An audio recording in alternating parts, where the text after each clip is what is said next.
माझा आजचा विषय आहे समर्थ संप्रदाय, मठ आणि 11 मारुती यांची जी स्थापना केली आहे समर्थांनी. तर कालचं तीर्थाटन झालं, त्याच्यानंतरचं म्हणजे आणि त्या पिरियड मध्ये पण केलेलं समर्थांचं कार्य, म्हणजे जी परिस्थिती निर्माण झाली होती ती समर्थांनी पूर्ण बघितली आणि त्यांच्या लक्षात आलं की कसं अनागोंदी कारभार निर्माण झालेला आहे. तर संप्रदाय म्हणजे लोक गोळा करणं, त्यांना शिक्षित करणं, म्हणजे त्यांच्या मनामध्ये जी मृतपाय अवस्था झाली होती, त्यांचे मन अगदी निष्क्रिय झालेले होते, काही करायचं नाही, देव धर्म नाही, देव अगदी म्हणजे लपवून ठेवायची वेळ आलेली होती. तर अशा परिस्थितीत समर्थांनी लोकांना एकत्र करून जागरूक करून जे कार्य केलेलं आहे आणि आपला संप्रदाय आणि लोकांचं संघटन केलं, तर त्याबद्दल मी आज बोलणार आहे. तर आपण संप्रदाय संप्रदाय म्हणजे काय हे बघू सुरुवातीला. तर संप्रदाय म्हणजे परंपरा असते, मागून पुढे चालत आलेलं जे ज्ञान आहे त्यांनी ते संप्रदाय निर्माण होतो. तर अनेकांना असं वाटतं की संप्रदाय हा परमार्थाचाच असला पाहिजे, पण संप्रदाय हे वेगवेगळे पण असतात. आणि संगीत कलेची किंवा घराणी असतात, जसं किराणा घराणं, जयपूर घराणं, आणि कुस्तीच्या पण काही परंपरा असतात, जसं भारतीय, जपानी वगैरे. आणि वाङ्मयातील शैली, त्यावरून सौंदर्यवाद, गूढवाद, वास्तववाद, असे वेगवेगळे असे हे निर्माण होतात भाग, तर त्याला पण संप्रदाय म्हणतात. त्या संप्रदायाचा अर्थ आहे सम्यक प्रदान. तर सम्यक म्हणजे सर्व विचार करून नियम आणि रीती ज्यात नक्की केलेले आहे, नियम आणि रीती म्हणजे कसं वागायचं, कसं म्हणजे एक ते आपलं नियमावली तशासारखं एकेका संप्रदायाचं असतं. आणि प्रदान, ते प्रदान करणे म्हणजे गुरुने शिष्याला त्याला समजेल अशा प्रकाराने, म्हणजे आणि ते स्वतःच्या गुरुकडून मिळालेलं ज्ञान आपण आपल्या शिष्यांना द्यायचं, जो समूह आपल्या भोवती गोळा होतो त्यांना द्यायचं. तर ह्याला म्हणतात संप्रदाय, आणि ते सम्यक प्रदान असतं, म्हणजे सर्व नियम रीती मानून तयार केलेलं सम्यक. तर ही परंपरा आहे, ही संप्रदाय, ही कल्पना फार जुनी आहे. तर उपनिषदामध्ये पण संप्रदाय ही कल्पना आहे. तर मुंडक उपनिषद यामध्ये हा संप्रदाय सांगितलेला आहे, मुंडक उपनिषद. तर संप्रदाय संप्रदाय हे कसं म्हणजे गुरु परंपरेनी तर येतातच, पण व्यक्ती परत्वे पण त्यात वाढ होत असते. व्यक्ती, जसं आपण आता समर्थ संप्रदाय आज बघणार आहे, तर समर्थ संप्रदायामध्ये बघणारच आहे, पण त्याच्या आधी आपण थोडक्यात ज्ञानदेव महाराज त्याचं वर्णन करतात, संप्रदायातील संतांचं महत्व. म्हणजे ज्ञानदेव महाराज वर्णन करतात, चला कल्पतरूंचे आरव, चेतना चिंतामणीचे गाव, बोलते जे अर्णव पियुषांचे, हे पसायदान आहे.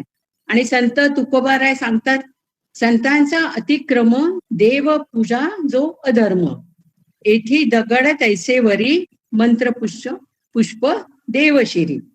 आणि समर्थ रामदास स्वामी स्तवन करतात, मोक्ष श्रिया आळंकृत ऐसे हे संत श्रीमंत, जीव दरिद्री असंख्यात द्रुपती केले. म्हणजे ही वचनं आपल्याला अशी वेगवेगळी वाटतात, पण ह्या तिन्हींचा उपदेश मात्र एकाच दिशेने जातो. तर संत कल्पतरू आहे, आणि ह्या कल्पतरू वृक्ष एकाच ठिकाणी राहतो, त्याला काही चालता येत नाही. पण संत हे कल्पतरूपेक्षाही श्रेष्ठ ठरतात, कारण ते सामान्य माणसापर्यंत चालत जातात, आणि त्यांची खरी कृपा लाभली तर आपल्याला आपली कल्पना शिल्लक राहत नाही. आणि पुढचे ते सामान्य चिंतामणी, हा दगड असल्याने अचेतन असतो, दगड तो अचेतनच राहणार, त्यामुळे तो बोलतच नाही. जी चिंता असेल तिचे गुपचूप निवारण करतो. तर संत हे चेतन चिंतामणी आहेत, चेतन चिंतामणी, आणि त्यांच्या सहवासात चिंता ही निर्माणच होत नाही. आणि त्याचप्रमाणे समुद्र हा गंभीर आवाज करतो, पण त्याचे पाणी सर्वत्र खारटच असते, आणि तो आत उडी मारणाऱ्याला बुडवतो. संत सुद्धा समुद्रासारखा गंभीर उपदेश करतात. गंभीर म्हणजे खोल, गहन अर्थ त्यात दडलेला आहे असा उपदेश करतात. तर अशा प्रकारे हे संत पण तर अशा या संतांचा उपदेश न जुमानता देवाची कितीही आपण पूजा केली तर ते निरुपयोगी ठरतं. म्हणून म्हणजे संत आपल्याला हे देवाजवळ नेणारे असतात. तर देव संत हे मध्यम असतात, मध्यस्थ, आणि आपण खाली असतो. म्हणजे आपल्याला देवापर्यंत पोहोचवण्यासाठी, मार्ग दाखवण्यासाठी संतच हे आपल्याला मार्गदर्शन करतात. आणि त्यांचा प्रत्येक वाक्याचा हा खोल गहन अर्थ असतो त्यांच्या प्रत्येक वाक्यामध्ये, आणि ते आत्मानुभवी असतात. त्यांनी तो अनुभव घेतलेला असतो. तर संप्रदायाचं स्वरूप ह्याबद्दल सांगते मी, की संप्रदाय हा एका निश्चितपणे आखलेला असा मार्ग असतो. एक मार्ग असतो. तो एकदा स्वीकारला की अनिश्चितपणा आणि गोंधळ नाहीसा होतो. वेळ, श्रम आणि वय पण फुकट जात नाही. संप्रदाय हा एक पिंजरा नसतो. म्हणजे त्यात चौकट जरी असली तो पण तो आपल्याला बंदिस्त करत नाही, पिंजरा नसतो आणि तो तसा नसावाही. त्यात पिंजऱ्यात ठेवलेल्या पाळीव प्राण्याप्रमाणे साधकाची अवस्था नसावी. त्या संप्रदायाचा अनाठाई अभिमान पण नसावा, पण त्यावर पूर्ण विश्वास असावा. संप्रदायाने घालून दिलेली चाकोरी विवेकपूर्वक सांभाळली पाहिजे. संप्रदायाचे नियम, व्रते, साधना इत्यादी बाबी सर्वसामान्यांचा विचार करूनच ठरविलेल्या असतात. म्हणजे सर्वसामान्य जणांचा त्यामध्ये संप्रदायामध्ये विचार केलेला असतो. कोणाच्या तरी लहरीप्रमाणे त्या संप्रदायात रूढ झालेल्या नसतात चालीरीती, नियम वगैरे. म्हणजे त्यात लहरीपणा पण अजिबात नसतो आणि सर्वांनी त्यांचा आदर केला पाहिजे. संप्रदायाचे जे प्रमुख असतात त्यांची अशी अपेक्षा असते की त्यांनी आदर केला पाहिजे. आणि शिष्य वर्ग पण इतका भक्तिभावाने त्यात समाविष्ट झालेला असतो, त्यामुळे तो पण त्या नियमांचं काटेकोरपणे स्वतःहूनच पालन करत असतो, कारण त्याचा तसा विश्वास असतो.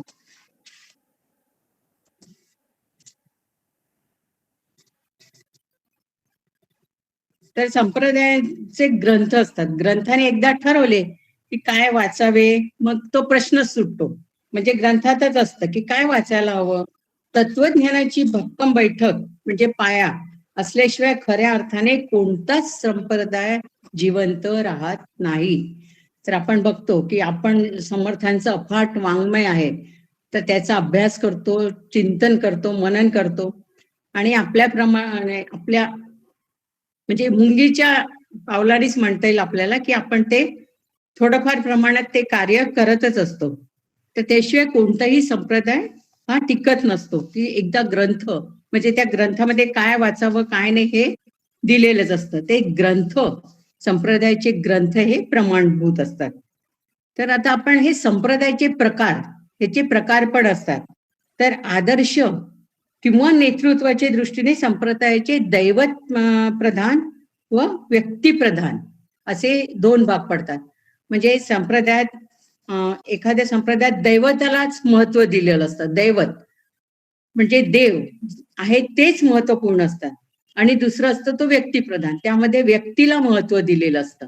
म्हणजे ते व्यक्तिपूजक असतात, त्याचेच ते शिष्य होऊन व्यक्तीला महत्व मिळतं. तर दैवत मुख्य असलेल्या संप्रदायात ते दैवत, आध्यात्मिक तत्वज्ञान, साधना आणि मोक्ष यांना फार महत्व असतं. जसं वारकरी आहे, धारकरी, दत्त संप्रदाय, नाथ संप्रदाय. तर ह्या सर्व संप्रदायात दैवत दैवत फार महत्वाचं असतं. तर समर्थ संप्रदाय, त्याला रामदासी संप्रदाय असं पण म्हणतात, तर ह्यामध्ये पण दैवतांना महत्व आहे. श्री समर्थांनी रामाची उपासना आणि हनुमंताची उपासना ह्याला फार महत्वपूर्ण स्थान दिलेलं आहे. तर व्यक्ती मुख्य असलेल्या संप्रदायात त्या व्यक्तीची उपासना आणि चमत्कार तसंच प्रापंचिक अडचणींचे निवारण आणि प्रापंचिक वैभव मिळण्याला फार महत्व असतं. हे असतं व्यक्तीला जो संप्रदाय मुख्य म्हणतो त्यात. तर आणि ते पण त्यांचं पण महात्म्य महत्वपूर्णच असतं. ह्यामध्ये साईबाबा आहेत, गजानन महाराज आहे, अक्कलकोट स्वामी. तर हे अतिशय महत्वाचं आहे. व्यक्ती महत्व हे पण महत्व असतं. तर हे दोन प्रकारचे संप्रदाय, एक दैवताला पुजतं आणि व्यक्तींना. तर दोन्ही मध्ये पण भक्तिभाव असतो, पूजा अर्चा सर्व ह्या व्यवस्थित दोन्ही ठिकाणी होत असतात. व्यक्ती संप्रदायात कर्मकांड, सेवा आणि अनुष्ठाने यांना प्रतिष्ठा असते. खऱ्या मोठ्या व्यक्ती दैवत व संप्रदायाचे महत्व वाढवितात. ज्या खऱ्या मोठ्या व्यक्ती आहेत ते दैवत आणि संप्रदाय ह्याचं महत्व वाढवत असतात. आपण आता वारकरी, म्हणजे वारकरी हे पंढरपूरचं मुख्य क्षेत्र म्हणून विठ्ठल हेच दैवत म्हणतात. वारकरी लोकांचं एकच दैवत आहे विठ्ठल. ते त्यांचंच भजन, प्रवचन आणि कीर्तन, वारी, व्रते, पारायण यावरच तो संप्रदाय आजही सुरू आहे. तसंच समर्थ संप्रदायामध्ये सुद्धा रामाची उपासना आणि हनुमंताची उपासना ह्यावर भर दिलेला आहे आणि अशा प्रकारे तो संप्रदाय सुरू असतो. तर संप्रदायाचं स्वामी कोण, संप्रदायाचा स्वामी कोण, तर इथे समर्थ म्हणतात, साधू दिसती वेगळाले परी ते स्वरूपी मिळाले. तर दासबोधातील साधू स्वरूपाप्रमाणे संत, पंत आणि संप्रदाय वेगळं असलं पण तरी पण ते एकच आहे की राम. तर स्वामी कोण आहे ह्या संप्रदायाचा? हनुमंत आमची कुळवल्ली राम मंडेपी वेली गेला आणि श्री राम भक्तीने फळली. रामदास बोले या नावे, आमचे कुळी हनुमंत, हनुमंत आमचे मुख्य दैवत. तयाविना आमुचा परमार्थ, सिद्धी न पावे सर्वथा. साह्य आमासी हनुमंत, आराध्य दैवत श्री रघुनाथ. गुरु श्रीराम समर्थ, उणे काय दासासी. जे समर्थांनीच हे वर्णन केलं आहे. तर हे संप्रदायाचे स्वामी कोण आहे?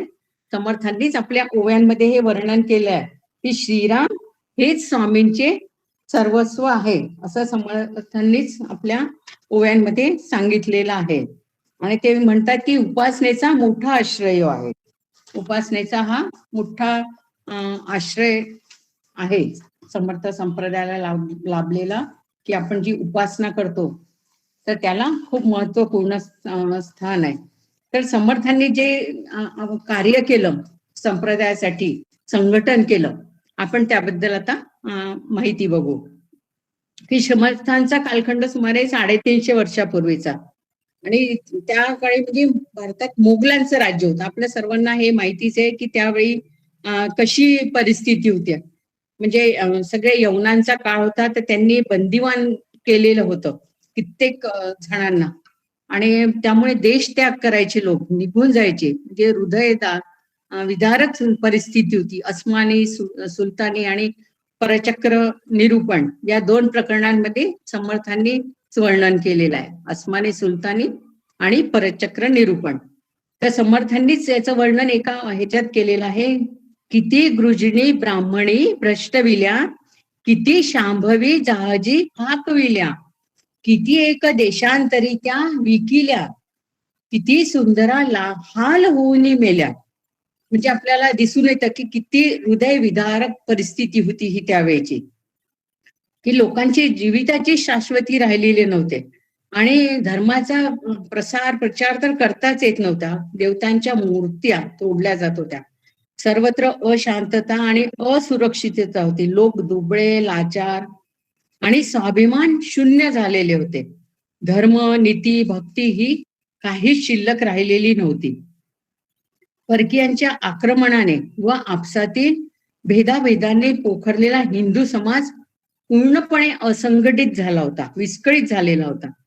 हिंदू समाजाची नौका डळमळणारी आणि दिशाहीन झालेली होती. म्हणजे कोणालाच काय करावं, कुठे जावं हे काही कळत नव्हतं. आणि ह्या सर्व परिस्थितीत एका कुशाल असं वातावरण निर्माण होतं. तर यातून सर्वांना वर उचलायला एका कुशल कर्णधाराची, नेतृत्वाची आवश्यकता असते. की एक येतो आणि तो हे सर्वांचं परिस्थिती बघून त्याचं मन अगदी हेलावून जातं. तर आपल्याला माहितीये की हे समर्थांनी हे कार्य पार पाडलेला आहे. ही धुरा समर्थांनी आपल्या खांद्यावर घेतली. तर ते परिस्थितीचं वर्णन करताना म्हणतात एका परिस्थितीत, कदा देव देवतांमध्ये सख्य नाही, जीवा मानवाही मध्ये सौख्य नाही, स्वजाती विजातीमध्ये सख्य नाही, महंता महंतांमध्येही सख्य नाही. कळहो लागला पंडिता पंडिताला, कळहो लागला ज्ञानिया ज्ञानियाला, वगैरे. म्हणजे अशा प्रकारचं वर्णन समर्थांनी केलंय. एकंदरीत हिंदू समाज विपन्नावस्थेत होता. अशा वेळी कुशल संघटकाची अत्यंत आवश्यकता होती आणि ती त्या काळाची गरज सुद्धा होती.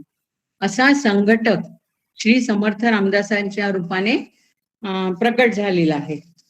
तर समर्थांच्या काही शहाजहान बादशाह दिल्लीच्या सिंहासनावर होता आणि त्याचा मुलगा दक्षिणेचा सुभेदार होता.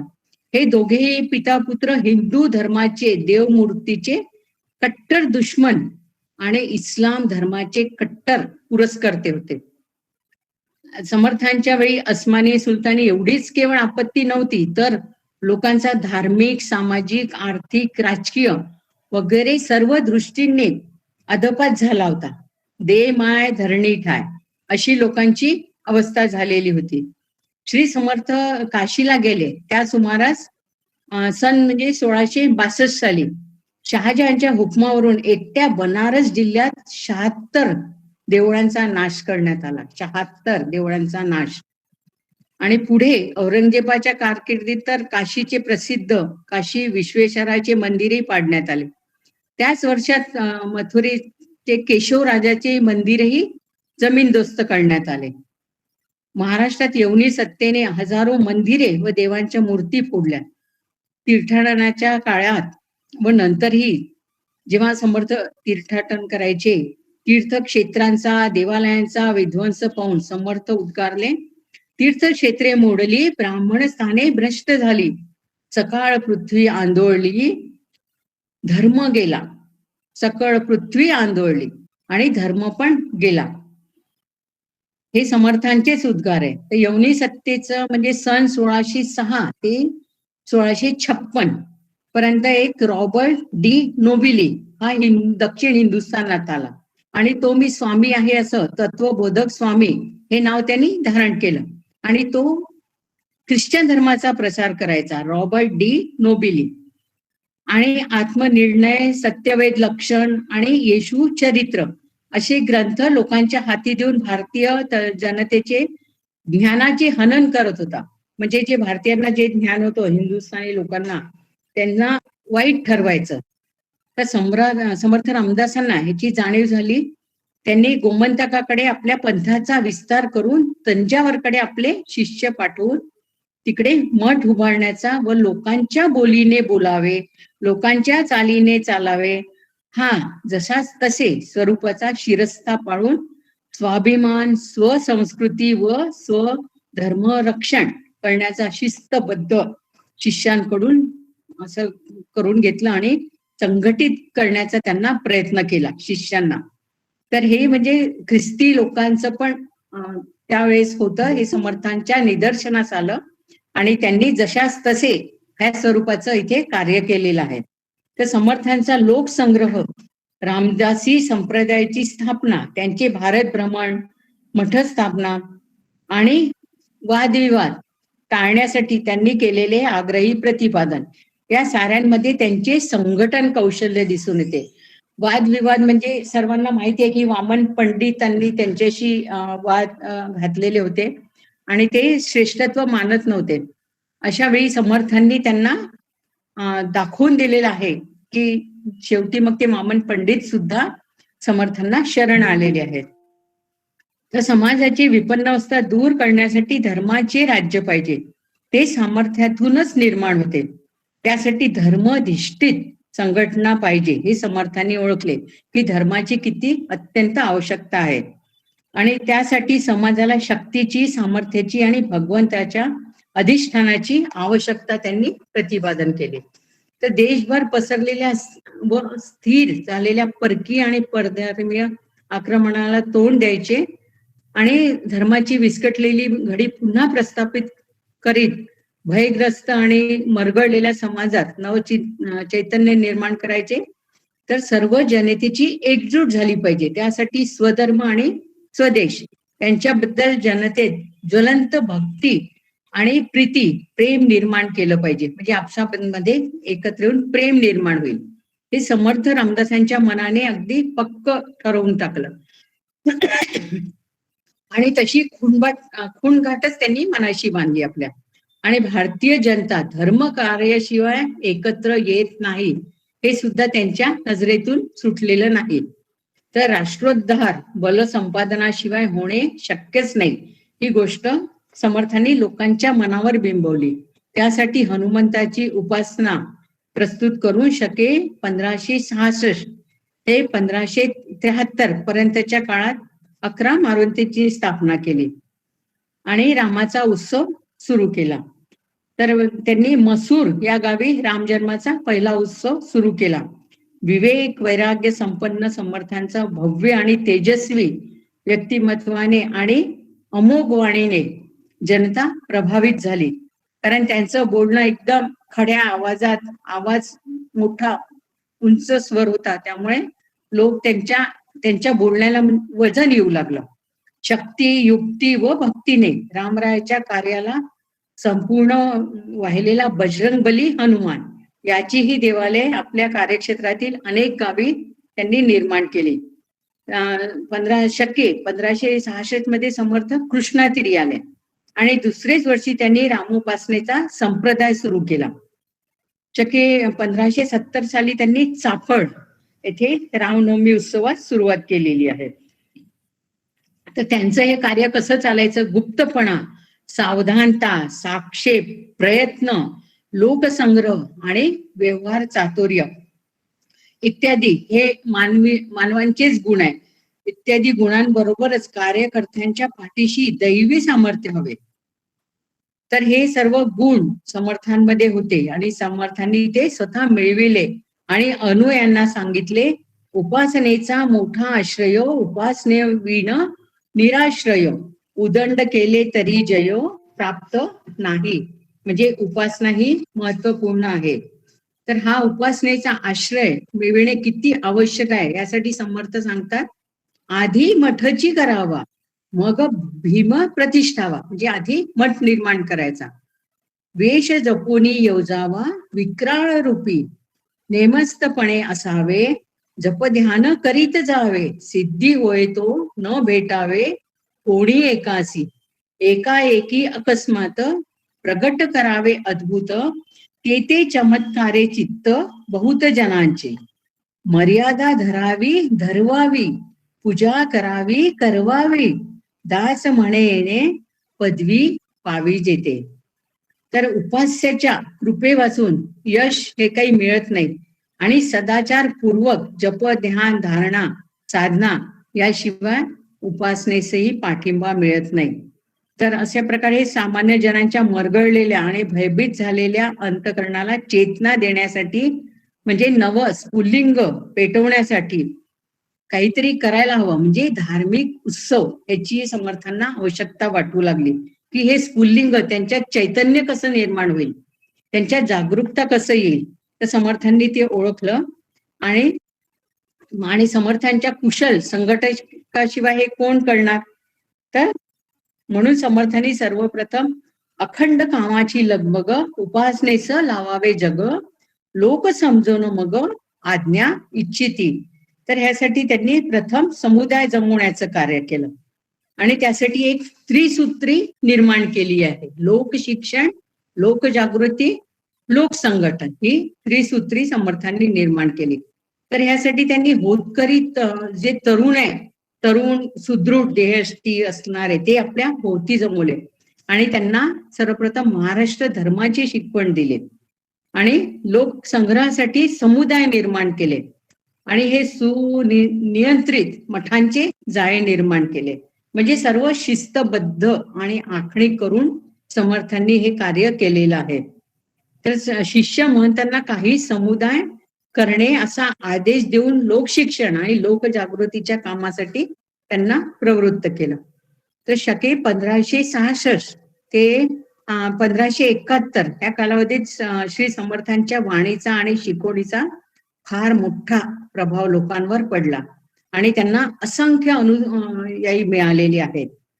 तर प्रथम सामर्थ्य आहे चळवळीचे, जो जो करील तयाचे, शक्तीने मिळती राज्य, केल्याने होत आहे रे आधीच केले पाहिजे, असे सांगून माणसांमधील कर्तृत्वाला समर्थांनी आव्हान केले. समर्थाच्या सेवका वक्र पाहे, असा भूमंडळी कोण आहे. म्हणजे कर्तृत्व, त्यांच्यामध्ये आत्मविश्वास निर्माण केलेला आहे समर्थांनी. तर असा म्हणजे आत्मविश्वास जागृत करणे ह्या त्या काळी खूपच आवश्यक बाब होती. तर कोणीही तुमच्याकडे वक्र दृष्टीने पाहणार नाही. समर्थाची या सेवका वक्र पाहे, असा कोणी सुद्धा राहणार नाही. तर फक्त असं संख्येने वाढवणे, संप्रदाय हा संख्येने वाढविणे, हे सुद्धा समर्थांना अभिप्रेत नव्हतं. फक्त संख्या वाढवून काहीही उपयोग होत नाही. आपण 1,00,000-2,00,000 गोळा लोक करू शकतो, पण उपयोग काय? ते गर्दीचं स्वरूप येतं. समर्थांना तसं अभिप्रेत नव्हतं. तर समुदाय हा गुणनिष्ठ असावा, हे पण यांनी समर्थांनी त्यावर भर दिलाय की त्याच्यात गुणांची जोपासना झालेली हवी.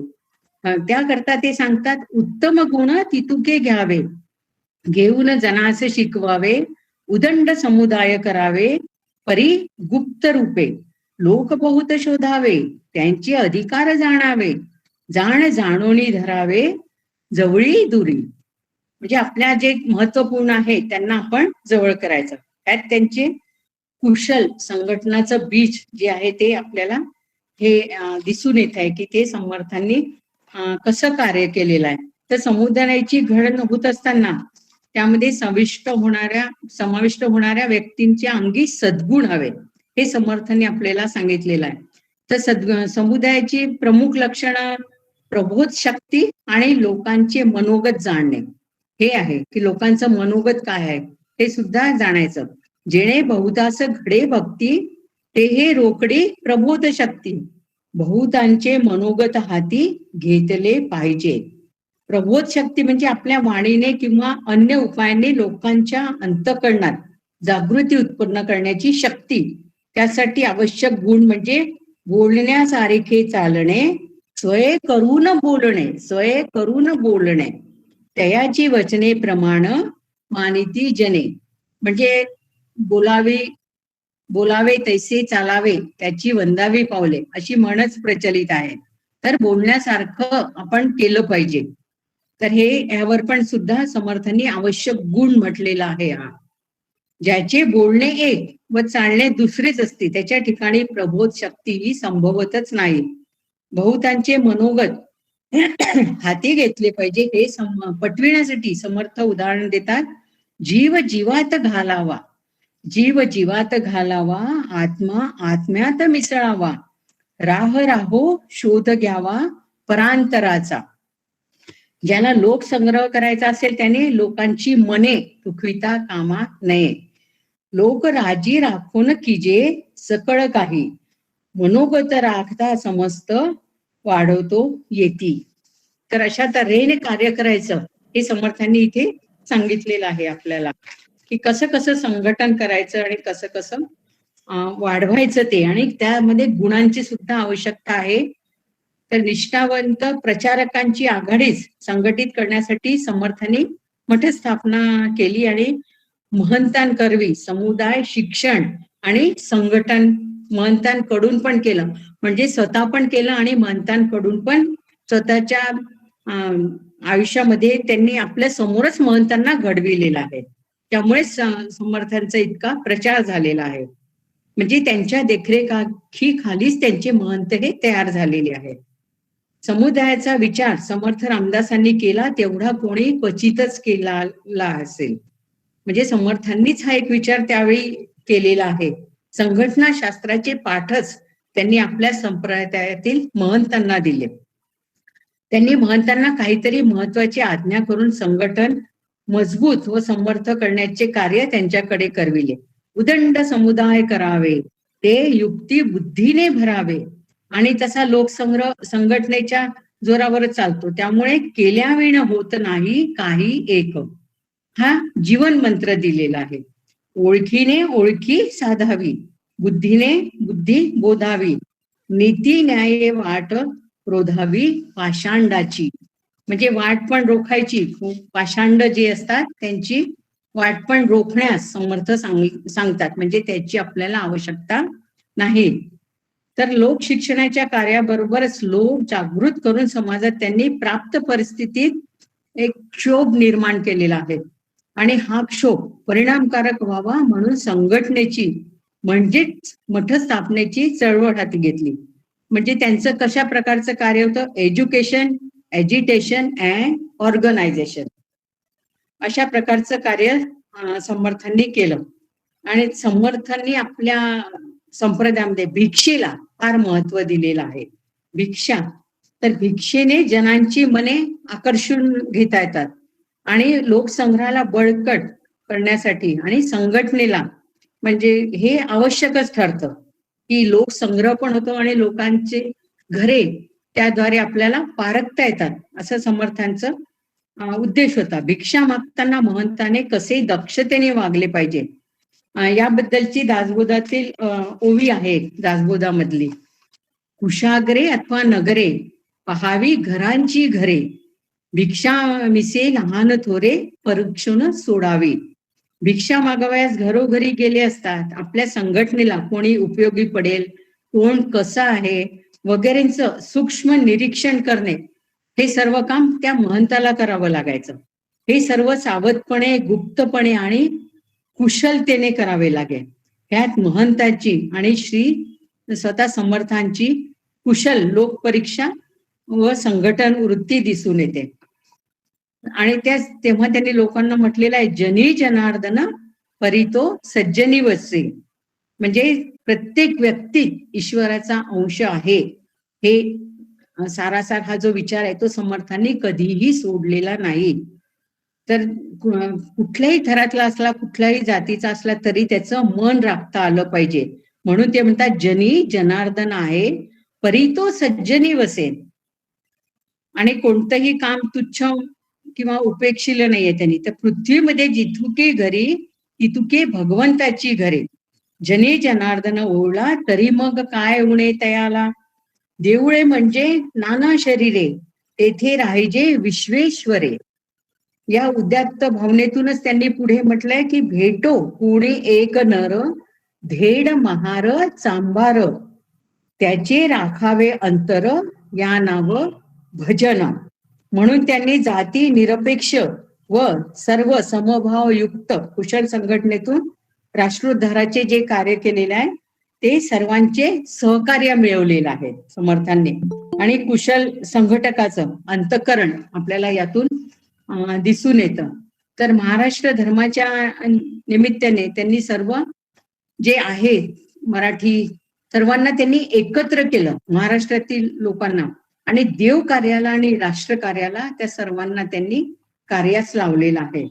मराठा तितुका मिळवावा, महाराष्ट्र धर्म वाढवावा, ये विषयी करिता तकवा पूर्वज हासती. म्हणजे आपण ह्याबद्दल काही केलं नाही तर आपले पूर्वजच आपल्याला दूषण देतील, आपल्याला ते हसतील. म्हणजे ह्यावेळेस ते यवनांचं अति प्राबल्य वाढलं असल्यामुळे समर्थांनी असं म्हटलेलं आहे. तर हा स्फूर्ती संदेश घेऊन समर्थांच्या या महाराष्ट्र धर्माने महाराष्ट्रातच क्रांती घडवून आणलेली आहे. आणि त्यांनी आणखी मंत्र दिला पुढे की, देवद्रोही तितुके कुत्ते भारूनी घालावे परते. म्हणजे आपल्याला लक्षात येतं की जे देवाला मानत नाही, देवद्रोही जे असतात तितके कुत्ते, म्हणजे त्यांचे रोखोकच बोल होते. तर त्याचं हे आपल्याला इथे हे वर्णन दिसतंय. तर भिक्षे संबंधी पण एक हे आहे लिहिलेलं, ते मी सांगते थोडक्यात की भिक्षा कशी आणि कशासाठी मागावी याचं त्यांनी दासबोधात वर्णन केलंय. 14व्या दशकामध्ये आहे, दुसऱ्या समासात ते. त्यामध्ये ते म्हणतात ते फल प्राप्ती काय त्याची, म्हणजे नित्य नवोत्तन हिंडावे, उदंड देशाटन करावे, तरीच भिक्षा मागता बरवे, श्लाघ्य वाणे. अखंड भिक्षेचा अभ्यास तयास वाटेना परदेश, जिकडे तिकडे स्वदेश, लोक भई भिक्षा म्हणजे निर्भय स्थिती, भिक्षा म्हणजे निर्भय स्थिती, भिक्षेने वाढे महंती, स्वतंत्रता ईश्वर प्राप्ती, भिक्षा गुणे. तर भिक्षेची अशी मीमांसा केलेली इतर कुठेही इतरत्र साहित्यात कुठेही दिसत नाही. तर भिक्षा ही एक महत्वपूर्ण बाब आहे. तर भिक्षा म्हणजे फक्त पोट भरण्याचं हे साधन नाही आहे. तर हे समर्थांनी आपल्याला दासबोधामध्ये पण सांगितलेलं आहे. तर त्या भिक्षा मागची धग काय आहे, म्हणजे काय कुठली भावना हवी, ही समर्थांनी आपल्याला इथे सांगितलेली आहे.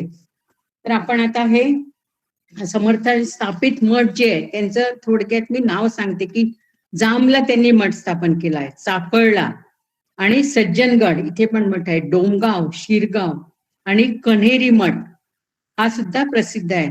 तसंच दादेगाव म्हणून एक गाव आहे आणि पुढचं आहे मादळ मोही. आणि आपल्याला भंडारा येथे पण आपल्या इथे पण समर्थांचा मठ आहे. तिथे सांगताना ते म्हणतात की इथे समर्थ येऊन गेले की नाही याबद्दल माहिती नाही, पण तिथे समर्थांचा मठ आहे. तर समर्थ संप्रदायांमध्ये आपल्याला त्यांचे शिष्य उद्धव स्वामी, कल्याण स्वामी हे तर माहीतच आहेत. बरेच समर्थांचे शिष्य होते. पण एक समर्थांचं मी फक्त शिष्यांबद्दल सांगत नाही, तर दास पंचायतन आणि त्यांची ग्रंथसेवा. तर पंचायतन म्हणजे हे 5 जण होते, तर त्यांचा दास पंचायतनमध्ये समावेश झालेला होता. तर जे सांप्रदायिक होते ते तर त्यांना स्थान मिळाले. तर ते त्यात पहिलं नाव आहे समर्थ रामदासांचंच, आणि दुसरं आहे जयराम स्वामी वडगावकर, तिसरं आहे रंगनाथ स्वामी निगडीकर, आणि चौथे आहे केशव स्वामी भागानगरकर, आणि 5वं आहे आनंद मूर्ती बदनाळकर. आपल्याला बाकीच्यांबद्दल माहिती आहे, उद्धव स्वामी, दिनकर स्वामी आणि अक्का वेणा स्वामी सर्वांबद्दल, पण यांचा थोडक्यात परिचय मी इथे सांगते की जयराम स्वामी वडगावकर यांचा काळ आहे इसवी सन 1599 ते 1672. तर हे मूळचे लिंगायत पंथाचे होते आणि ते लिंगायत मठाचे अधिपती होते. तर त्यांचा मठ कराड जिल्ह्यात वडगावला आहे. समर्थांच्या प्रभावामुळे ते समर्थ सांप्रदायिक बनले आणि ह्यांनी सीता स्वयंवर, रुक्मिणी स्वयंवर आणि भागवताच्या दशम स्कंदावर टीका केलेली आहे.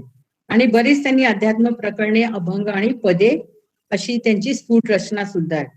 तर आणि हे दुसरे आहेत रंगनाथ स्वामी निगडीकर, यांचा काळ आहे 1612 ते 1684 इसवी सन. तर रंगनाथ स्वामी हे मूळचे आनंद संप्रदाय होते, पण त्यांचा समावेश सुद्धा दास पंचायतांमध्ये होतो.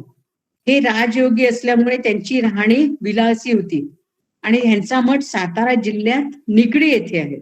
त्यांनी रामजन्म, गुरुगीता, गजेंद्र मोक्ष, सुदाम चरित्र व पंचीकरण ही प्रकरणे रचलेली आहेत. शिवाय पदे, श्लोक आणि अष्टके यांची स्फुट रचना सुद्धा आहे.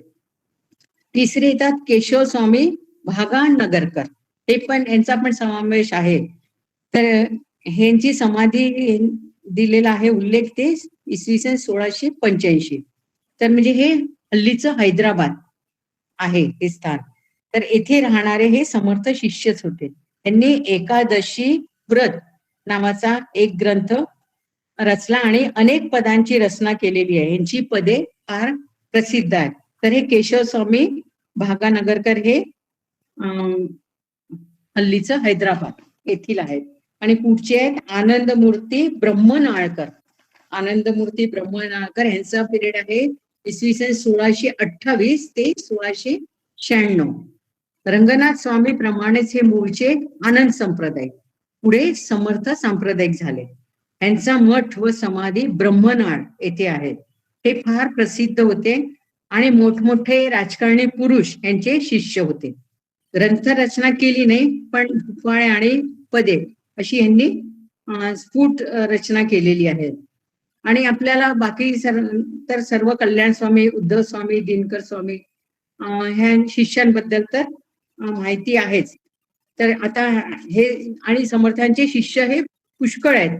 गिरधर कवी आहेत, ज्येष्ठ अथवा गंगाधर आत्माराम महाराज एक्के हळीकर, तर आता मी यांचं माहिती सांगण्यापेक्षा 11 मारुती जे समर्थांनी स्थापन केले त्याबद्दल सांगते. आपल्याला चाफळ बद्दलची पण आपण अभ्यासलेली माहिती आहे की चाफळ येथे पण समर्थांना त्या डोहामध्ये सापडलेल्या मूर्त्यांची त्यांनी स्थापना केली आणि जी देवीची मूर्ती होती ती सज्जनगडला अंगलाई म्हणून स्थापन केलेली आहे. आणि शिवाजी त्यावेळेस त्यांना शिवाजींनी खूप मदत केलेली आहे, पण ते एका वर्षी मदत मिळाली नाही. ते आपल्याला माहितच आहे की समर्थांनी ते मनाचे श्लोक रचलेले आहेत आणि रामाचा उत्सव मोठ्या प्रमाणात हा चाफळला साजरा केलेला आहे. तर आपण आता हे जे आहेत 11 मारुती यांना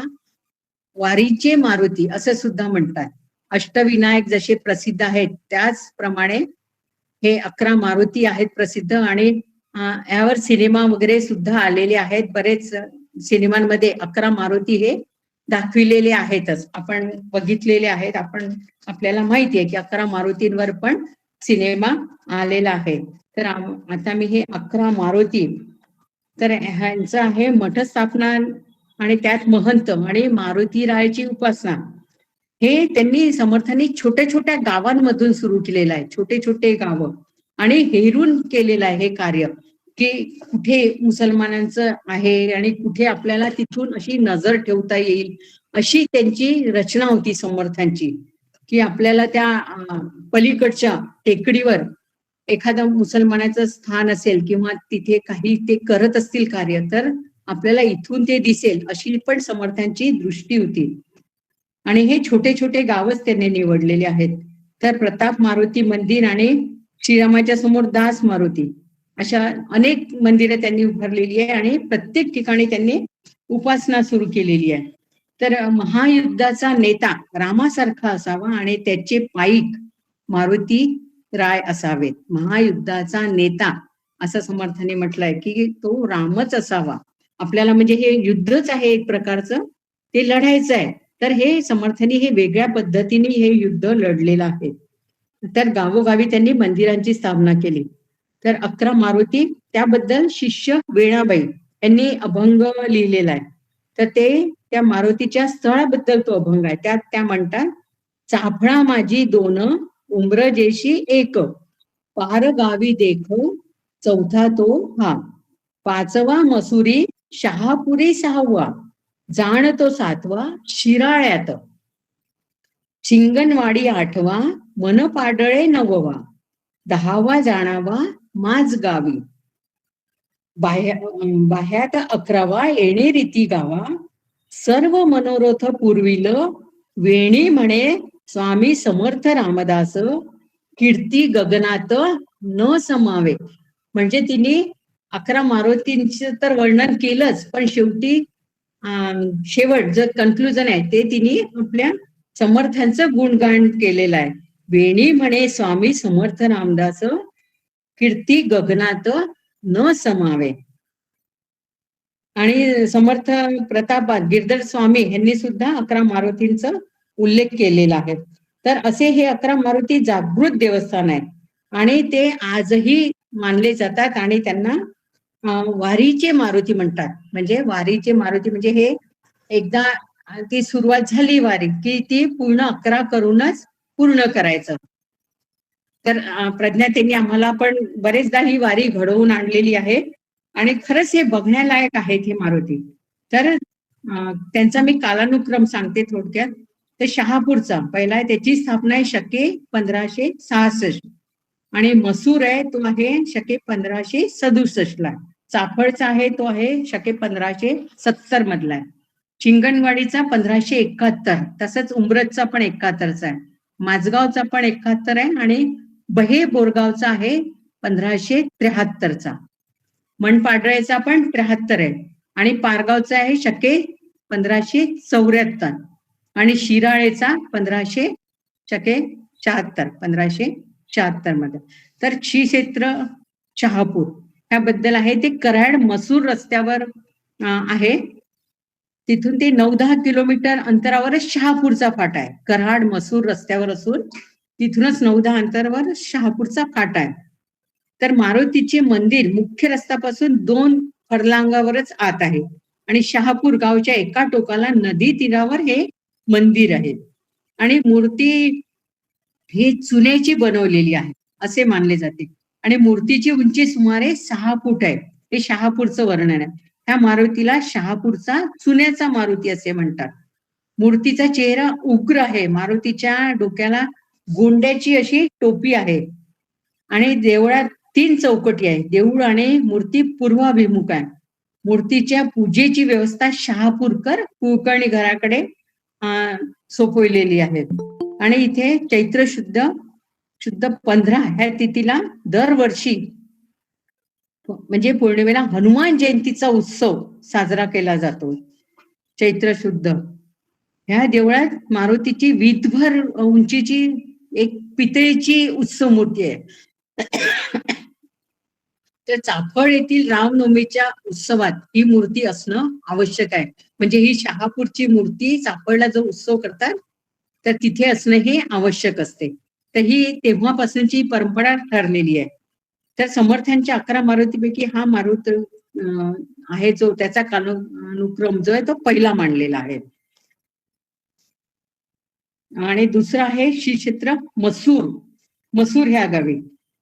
तर समर्थांनी हे स्थान मुद्दाम निर्माण केलेलं आहे की शिष्यांना पण आणि लोक जे झालेले आहेत निर्माण आपल्या भोवती त्यांना अजून आकर्षित करण्यासाठी त्यांनी मसूरचं हे मोक्याच्या ठिकाणी मारुतीची स्थापना केली.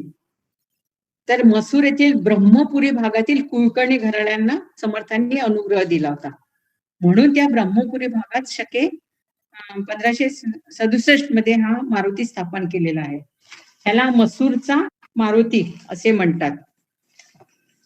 म्हणजे त्या नावानेच तो गावच्या नावानेच हा प्रसिद्ध आहे. तर महारुद्र हनुमान असे पण त्याला म्हणतात. तर हे शहापूर मसूर पासून फक्त 2-2.5 मैलांवरच आहे. म्हणजे शहापूर आणि मसूर हे जवळच आहे. पुणे मिरज मार्गावर मसूर रेल्वे स्टेशन सुद्धा आहे. तर ही मूर्ती सुद्धा चुन्याची आहे आणि त्याची उंची सुमारे 5 फूट आहे आणि ही मूर्ती पूर्वाभिमुख आहे. तर ही पण देखणी मूर्ती आहे आणि इथेच समर्थांना म्हणजे त्यांचा जो रंगवलेला हे आहे की तिथे दगडी खांबावर एक पक्क छत आहे. 6 दगडी खांबावरचं एक छत आहे आणि देवळाची मालकी त्यांनी चाफळ आणि श्री समर्थ सेवा मंडळ सज्जनगड ह्या 2 संस्थांची आहे आणि इथेच त्यांना कल्याण स्वामी मिळालेले आहे. इथलीच एक झाडाची फांदी तोडण्यासाठी त्यांनी समर्थांनी सांगितलेलं आहे कल्याण स्वामींना. तर हे स्थान आहे मसूरचं आणि पुढचा मारुती येतो चाफळचा. इथे 2 मारुती आहेत, दास मारुती आणि प्रताप मारुती. हे आहे 2 चाफळलाच आहे आणि पुढचा आहे शिंगणवाडीला. ह्या दास मारुती आणि प्रताप मारुती ह्यांचं पण आपलं एक वेगळं वैशिष्ट्य आहे. प्रताप मारुतीची मूर्ती पण अगदी खूप उंच धिप्पाड आणि असं त्यांचं रौद्र रूप दाखवलेलं आहे.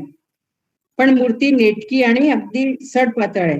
म्हणजे आता हे पूर्ण वर्णन आपल्याला वेळेच्या अभावी इथे करता येणार नाही. पुढचं आहे उंब्रज. इथे पण समर्थांनी तिथे ते स्नानाला जात असत म्हणून त्यांनी तिथे स्थापना केली असावी मारुतीची असे म्हणतात. आणि पुढचं आहे माझगाव, श्री क्षेत्र माझगाव. तर उंब्रजकडे जातानाच माझगाव लागतं सुमारे 1.5 मैलावर. तर तिथे त्यांनी एक घोड्याच्या आकाराचा मोठा धोंडा होता. तर लोकांनी त्या धोंड्यालाच ग्रामरक्षक मारुती म्हणून म्हणायचे. तर त्यांनी समर्थांना म्हटलं की तुमच्या पवित्र हातांनी ह्या मारुतीची तिथे प्रतिष्ठापना करा. तर ही समर्थांनी तिथे स्थापना केली आणि मूर्ती 5 फूट उंचीची आहे. तर समर्थांनी लोकांची श्रद्धा बघितली आणि ह्या माझगावला आहे. आणि पुढचं आहे बहे बोरगाव. म्हणजे इथे मूर्तीचं इथलं प्रसिद्ध म्हणजे दोन्ही हात आहे ते मागे असे पाण्याचा प्रवाह रोखण्यासाठी हनुमंत धावून आलेले आहेत. राम आणि सीता तिथे असतात आणि त्यांच्या कार्यात जो व्यत्यय येत असतो तर तो दूर केलेला आहे हनुमंताने. ते आपले हात असं अडवला, त्यामुळे ते दोन प्रवाह असे झालेले आहे आणि पुढे ते मिसळून पुन्हा एक होतात. आणि हे खूप छान स्थान आहे, बघण्यालायक आहे बहेगाव गोडगाव. आणि पुढचं आहे मनपाडळे. तर हे सर्वात दक्षिणेकडचं स्थान आहे, 11 मारुतींपैकी एकदम दक्षिणेकडे आहे. ही मूर्ती खूप सुबक आहे आणि त्याच्या मूर्तीजवळ सुमारे 1.5 फूट उंचीची एक कुबडी ठेवलेली आहे. पुढचं येतं पारगाव. पारगावला पण मारुती आहे. तर ही सर्वात लहान मूर्ती आहे पारगावची. अगदी मूर्तीची उंची फक्त 1.5 फूट आहे आणि एका सपाट दगडावरच ही मूर्ती कोरलेली आहे. आणि डावीकडे तोंड करून मारुती केसाची म्हणजे अशी शेंडी आहे आणि बांधलेली आहे आणि तो डावीकडे धावतोय, अशा त्या मूर्तीचं स्वरूप आहे. आणि पुढचं येतं शिराळे. शिराळे इथे सुद्धा समर्थांनी चांबाजी देशपांडे आहेत, चाबाजी देशपांडे हे समर्थांचे शिष्य बनले होते. तर त्यांच्या आग्रहास्तव समर्थांनी तेथे मारुतीची स्थापना केलेली आहे शिराळेला. तर हे देऊळ शिराळ्याच्या मारुतीचं म्हटलं जातं आणि देवळाचा कळस वगैरे छान रंगवलेला आहे. आणि समर्थांनी तिथेच मुळात एक कमान बांधलेली आहे आणि त्यामध्ये मारुतीची स्थापना केलेली आहे. तर ही वीर मारुतीची मूर्ती आहे आणि ही सुद्धा शिराळ्याची मूर्ती सुद्धा चुन्याचीच बनवलेली आहे. आणि एका झरोक्यातून तिथे बरोबर प्रकाश पडतो मूर्तीवर. तर हे इथलं म्हणजे वैशिष्ट्य आहे की त्या मूर्तीवर सुद्धा इथे प्रकाश पडतो. तर अशा प्रकारे त्यांनी हे 11 मारुती स्थापन केलेले आहे आणि ह्या सर्वांचं दर्शन आपण घेतलंच पाहिजे, इतके सुंदर आहेत ते. आणि समर्थांचं आपण एवढा वाचन करतो, हे करतो, तर ज्यांनी बघितलं नाही त्यांनी तर अगदी आवश्यकच आहे हे बघण्यालायक. तर अशा प्रकारे मी समर्थ संप्रदाय, त्यांचे मठ आणि 11 मारुती ह्यावर आज निरूपण केलं. जय जय रघुवीर समर्थ.